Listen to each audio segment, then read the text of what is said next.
Her phone was face down on the nightstand. Powered off. She thought that detail made her careful. It made her predictable. I stood in the kitchen at 6:12 a.m., whisking eggs with one hand, rereading the email with the other. Subject line, "Great seeing you again last night." Not sent to her. Sent to me. He didn't know I existed. That was the first crack in the illusion. We'd been married 8 years. 8 steady, dependable, well-organized years. We met at 27. Built everything from scratch. A 2-bedroom condo, a shared savings account, Sunday grocery runs, inside jokes about burnt toast and bad reality TV. She used to fall asleep on my shoulder. Used to leave sticky notes in my briefcase. "You're my safe place." I believed her.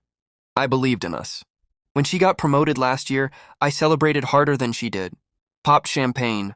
Booked dinner at that rooftop place she loved. She cried into my collarbone and said, "I couldn't have done this without you." That sentence aged badly. The late nights started slow, then frequent, then routine. Work drinks, client dinners, deadlines. Her phone became an extension of her body. Face down, silent, always within reach. Except on Tuesdays. On Tuesdays, she turned it off completely. Said it was her digital detox. I admired the discipline. Until I didn't. The suspicion didn't come from paranoia. It came from silence. One Tuesday night, she said she was staying at the office to finish a presentation. Midnight passed. Then 1:30 a.m., I called. Her phone was off. At 2:17 a.m., my email pinged. Not hers. His. Apparently, when you create a shared photo album, you should double-check the address autofill. He didn't. There were pictures. A hotel room I'd never seen. Her hair down the way she only wore it on vacations. Her laugh, wide, unguarded. His arm around her waist. Caption. Finally, a night without interruptions. He had meant to send it to her.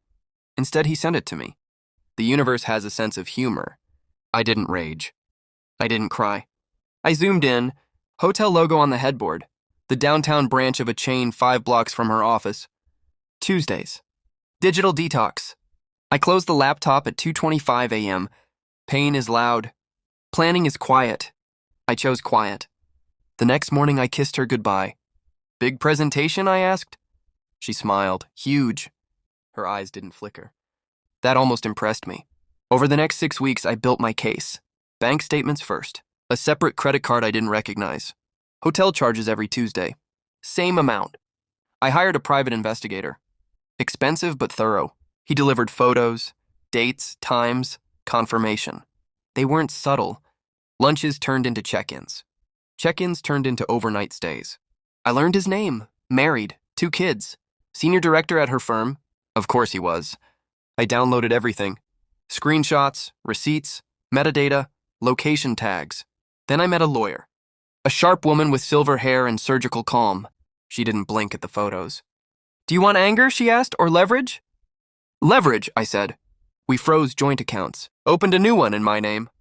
Moved my salary. Adjusted beneficiaries. Filed first. In our state, that mattered. Adultery clauses mattered more. I waited. Tuesdays kept coming. So did the evidence. The night before I served her, she turned off her phone again. "Karaoke with the team," she said, slipping on that blue dress I bought her last anniversary. I smiled. "Have fun." She didn't come home. I slept well. At 6:12 a.m., I cracked 6 eggs into a bowl, added salt, pepper, a splash of milk. I set the table for 2. When she walked in at 7:03 a.m., she looked tired. Guilty people always do in the morning light. "Morning," she said, dropping her purse. "Sorry, my phone died." Of course it did. I plated the eggs. Fluffy, perfect, just the way she liked them. She sat down, scrolling through notifications, unaware that one of them was from a process server confirming delivery at 8 a.m. I slid an envelope across the table. "Open it after you eat," I said. She laughed. "What is this? A love letter?" "Something like that." She took a bite, chewed, smiled faintly. Then curiosity won. She opened the envelope. Silence. Her fork clinked against porcelain. "What is this?" Her voice cracked on the second word. "Divorce papers." Her eyes scanned the first page. Then the highlighted sections. Adultery. Financial misconduct. Asset division. She looked up at me like she'd never seen me before. "You're serious?" "I've been serious for 6 weeks. Color drained from her face. You went through my things? You went through our marriage. That landed. Hard. She stood up so fast the chair scraped the tile. This is insane. You're overreacting. I slid my phone across the table. On the screen, her, him, the hotel, the timestamps. Her hand trembled as she scrolled. You followed me? I confirmed you. She opened her mouth. Closed it. Tears gathered but didn't fall. She was calculating now. Too late. At 8 a.m., I said calmly. His wife is receiving the same package.